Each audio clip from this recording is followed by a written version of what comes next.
Hello বন্ধুরা, আসসালামু আলাইকুম। সকলে ভালো আছেন আশা করে। যাক, আপনাদের দোয়ায় আমিও ভালো আছি। তো যে বিষয়ে বলতে চাচ্ছি, যে এখন বর্তমান আমাদের দিনাজপুর ডিস্ট্রিক্টে জিরা ধানের, পাকা ধানের মধ্যেও শীষ এমনভাবে চুষে খাচ্ছে তে বলার বাইরে। এখন যে পরিস্থিতি, মানে আমাদের ধানের কাঁচা ধান পর্যন্ত এখন মানুষ ভয়ে কাটতেছে। এমন একটা রোগ, মানে ধান থুইলেই ক্ষতি, ওই জন্য কাটি নিয়ে সব বাড়িতে চলে যাচ্ছে ধান। জিরা ধানের এমন একটা বাবদ এবার, কিন্তু কোনোবার এই বাবদটা আসে নাই, এইবারে প্রথম পাকা ধানের মধ্যেও বাবদ দেখা দিছে। এই দেখেন শীষটা কীভাবে পাকা ধান চুষি খায় ফেলাইছে।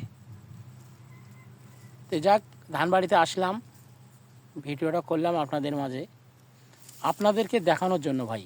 তো যাক, যদি ভালো লাগে সবসময় ভালোবাসা দিয়ে পাশে থাকবেন। সকলকে আসসালামু আলাইকুম। সকলে সুস্থ থাকেন, ভালো থাকেন। ধন্যবাদ সকলকে।